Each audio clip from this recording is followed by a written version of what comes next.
जोंनि विभिन्न जाति गोष्ठी भाषा भाषी धर्मावलम्बीनि गेजेराव खौसे खालामनायनि बे जात्रा जोंनि बिटिसि ओनसोलाव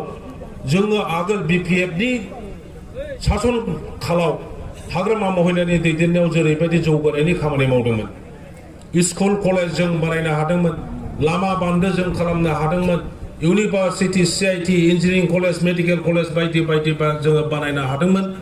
जेबो गैयैनिफ्राय जों सुरु खालामदोंमोन 2003 आव जेब्ला बिटिसि सुक्ति जायो फुट फिट फैजोबगोन बिथांमोननि बे कसुगाव 106टा फरेस्ट भिलेजाव गावबुरा बिथांमोनहा दङ आङो बे गावबुरा बिथांमोननि आङो फिसि बोरैहाय डेभेलप खालामनांगौ बिनि खामानि मावबोदों 15 बोसोर आं मिन्थिगौ बे ओनसोलखौ दिनै गिदिर गिदिर जाय मानसिफ्रा खोथा बुंदों जे परिबर्तन लाबोनांगौ बिपिएफआ जेबो मावाखै 15 बोसोर खालि थाखाल' लुथिदों गावसिनि सम्पतिल' बानायदों जोंनि रायजो राजाफोरनि थाखाय जेबो मावाखै होनग्रा मानसिफ्रा दिनै 2.5 बोसोर देश खुंबाय बे 2.5 बोसोर देश खुंनायाव जोङो जेबो बुङाखैमोन रायजोफोर हाग्रामा महिलारिया बिथांमोनखौ रायाखैबो सोंखारियाखैमोन जायनि थाखाय जोंनि माखासे दैदेनगिरि बिथांमोनहा मा जाखोब्रा बिपिएफआलाय मानो एथ' सिरि जाखो होननानै सोंखोब दिनै 2.5 बोसोरसिमाव बिथांमोननि मावनायनि रेजाल्टआ फिथाइया शून्य दा बेखाय जोङो नुहुरगासिनो दङ जोंनि गेजेराव दावराव दावसि खालामनो थांगासिनो दङ जोंनि जि खौसे मुस्लिम बर' बाङालि राजबंशी असमिया नेपाली सान्थालि आदिबासि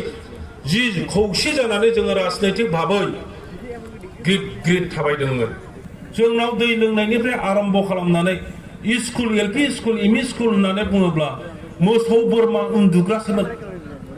बाउन्डारि वाल होननाय जेबो गैफेरामोन जोंनि मानसिफोरखौ मोजां जुथा गाननानै मोजां दख'ना सादोर जोमनानै हाथाय बाजाराव थांनाय अफिसफ्राव थांनाय आदालताव थांनाय जों नुफेरनो मोनामोन फिसाफोरनो जोङो दाख्लि होनाय लंपेन्ट गानहोनानैसो स्कुलाव फाथायहरनाङोमोन जोंनाव रावनोबो गारि घोड़ा होननाय गैयामोन दिनैनि बे माबा स्कर्पिय' बलेर'नि खोथाखौ बाद हो गामि गंसेयाव जायनाव साइकेल दं बेखौनो जोङो माहाजोन होननानै सानोमोन जायनाव रेडिअ' गंसे दङ बेनो गामिनि माहाजोनमोन बेलासिनि 4:30 जानाय लोगो लोगो बर'नि ओरै ओरै होनना बुंनायाव गामिनि हिनजाव हौवा ग्रिद जिरायहैनानै खोनासङोमोन बे अबस्थानिफ्राय फैदोंना फैयाखै जोङो बिटिसि दाफुंनायनि उनावहाय जोंनि दैदेनगिरिनि दैदेननायाव जोङो जेरैबायदि खामानि मावदों बिटिसिनिफ्राय नोंथांमोननि बे ओनसोलावल' नङा गामि गामि जेरावहाय हायो फुजिया खम थाखा फैसाया खम थेवब्लाबो सेस्था खालामनाय जादों जे कसुगावनि बे गामि ओनसोलाव जेरैबो जेन' फिस लामा नंजोबाब्लाबो रिक्सा थेला बोनो हायो खोमा लामाया हाब्रुब्लाबो सोलिथ'नो हागोन दालां गैयाबा थाबायनो हानाय नङा जोंनि फिसाफ्रा स्कुलाव थांनो हानाय नङा दालांखौ बानायग्रोनाय जाथोंसै कालभार्टखौ बानायग्रोनाय जाथोंसै एलपि स्कुल फरायनानै एमइ स्कुल फरायनो खुनुरुखुम दङ हाई स्कुल खुनुरुखुम दङ 6 किल'मिटार थाबायनानै कसुगाव फरायहैनो हायो हाई स्कुलखौ नाथाय जोंहा कलेज गैया खाथियाव बेखायनो जोङो कलेज बानायदिनि जि कलेज दङ गासिबो भेन्सार कलेज जोब बिटिसिनि नाजानायाव बे गसाइगाव कलेजाव जोङो साइन्स स्ट्रिम सोदों बिटिसिनि नाजानायाव क'क्राझार कलेजनि commerce college science college girls college जोङो प्रभिन्सियेलाइज खालामनो हादों बिटिसिनि नाजानायाव नोंनि बे फकिराग्राम कलेज गियानपीठ माबा कलेज बेखौ खालामनो हादों बासुगाव कलेज बेंटल कलेज बरमा कलेज उदालगुरि कलेजाबो खालि आर्ट्सल'मोन बाहायबो साइन्स सोनो हादों बेनिफ्राय टंला कलेज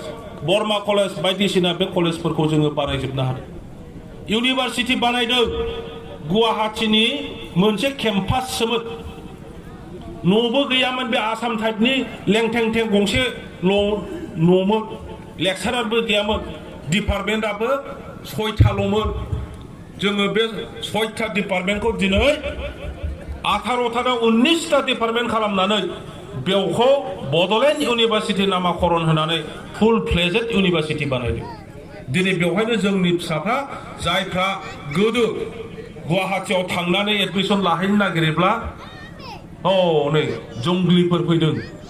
बिसोरलाय मा एमए फरायनो एडमिसनखौनो होआ आरो बर' हिनजावफ्रा जुदि एडमिसन थाङो लानानै थाङो दख'ना गानब्लानो गाज्रि गाज्रि बुङो दख'नाबो गाननो मोना बेबायदि अबस्थानिफ्राय जोङो शिक्षाखौ मोनसे परिबर्तन लाबोनो थाखाय जों बे खामानिखौ मावदों CIT बसायदों दिनै CIT आबो इउनिभारसिटि बड'लेण्डआव गंनै इउनिभारसिटि दं क'क्राझारा गौरब दिनै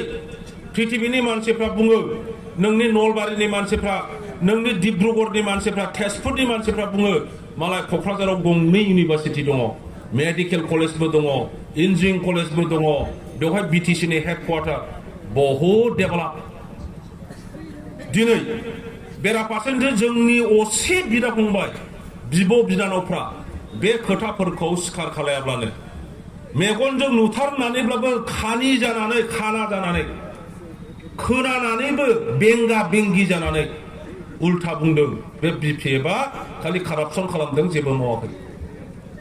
परिबर्तन नामाकरण लानानै बिथांमोनहा दिनै गभर्नमेन्ट दादों जोंनि आइ आफाफोरखौ थगायदों नै आइजोफोरनो जोङो अरुणोदय होगोन गामियाव ओरै स्किम हरगोन जोंनोल' भट होदो नोंथांमोननि नैबे कालभारखौनो जोङो प्रथम बानायफैगोन बायदिसिना लालसा होदों सेल्फ हेल्प ग्रुपनो एथ' लाख एथ' हाजार होगोन होननानै बुंदों जोंनि बिब' बिनानावफ्राबो बिश्वास खालामफ्लांदों जे थाखा मोननायावलाय माथो गाज्रि BPFनिफ्रायथ' जों मोनखांखाबाय आरो मोनैफोरनोसो होगोन एबारथ' जों मोननाय नंला एसे नेनांगोन दिनै जुदि आङो UPPनो भट होयो गाबोन जुदि आङो सेल्फ हेल्प ग्रुपआव फैसा मोनो हाग्रामा सारनिफ्रायथ' जोङो 15,000 मोनखांबाय एबार जुदि 75,000 मोनो मा गाज्रि गतिके भटखौ एबार बिसोरनो होनाय जाथोंसै दलदब होना होबाय फिसायफ्राबो सानलायबाय जे आंना हिनजावा सेल्फ हेल्प ग्रुपनिफ्राय जुदि 75,000 मोनो आरो अरुणोदय स्किम मोनबावो अब्लालाय आं मानो खामला मावबावनो आंबो हनै सोरबा माइ लाबोन बायदि टट' रिक्सा बायनानै सालायनानै आरामसे बेजोंनो जानोसै आं बांसिन खामायनोसै फिसाफोरखौ मोजां लेखा फोरोंसै सिन्था खालामबाय मोजांखौनो सिन्था खालामदों बयबो मोजां सिन्थाधारा लानानैनो UPPनो भट होफ्लांबाय नाथाय दिनै फैयै फैयै मा नुखो जों बै समावनो बुंदों जोंनि दैदेनगिरिया बुंदों बे गासैबो मिसाजों परिबर्तनखौ जों अलरेडि लाबोबाय माब्रै लाबोखो जे BTCआव जेबो होननाय गैयामोन जोंनि बर' आन्दोलनाव मुस्लिमजों बर'जों नायलायनो हाया सोरबा राजबंशीजों बङालिजों नायलायनो हाया साहानि मानसिया खोलाहा फैनो हाया सोनाबनि मानसिया सानजाहा थांनो गियो क'क्राझारनि मानसिया बाक्सायाव बारनांगौब्ला बै समावहाय गिलुं गिलुं सोरबा जाथि खुरमा दङब्ला थांजागोन ना थांजायाब्रा मबाइलबो गैया नै टाउनाव थांनानै PCOआवनिफ्राय फन हरबाय बायनानै WLLआव फन हरबाय बायनानै थांजागोन ना थांजायाब्रा फिसाजोफोरखौनो हाबा हरामोन गोसोआव दंना गैया बेबायदि परिस्थितिनिफ्राय जोङो दिनै बयनिबो गेजेराव अनलायनाय लाबोदों बे BTCखौ दाफुंनांगौ खालि BTCआ बर'निल' नङा सोरबा मुस्लिमल' नङा सोरबा बाङालिल' नङा गासिबो BTC बासिनि दा बे फिलसफिखौ लानानै जों जेरैबायदि मावदोंमोन जोङो मोजांखौनो मावनो हादोंमोन बेजोंनो परिबर्तन फैदों जोंनि लामा दालाङा परिबर्तन फैदों कृषकफोरनि लोगोफ्रा भिडिअखौ नायनानै जाहाथे साबस्क्राइब खालामनानै होयो बिदिनो मोजां भिडिअ बिदिनो खौरां लानानै फैफिननो हानाय बायदि लोगोफ्रा नेनानै थादो गाबोन अखा नायबानो जाहाथे मोजां खबर जाहाथे खोनासंनो मोनोना दा बेखिनियावनो दोननो सानबाय रायजोफोर अननानै शेयार आरो लाइक हरनो दाबाव आरो साबस्क्राइब खालामना होदो एसेनोसै गोजोन्थों।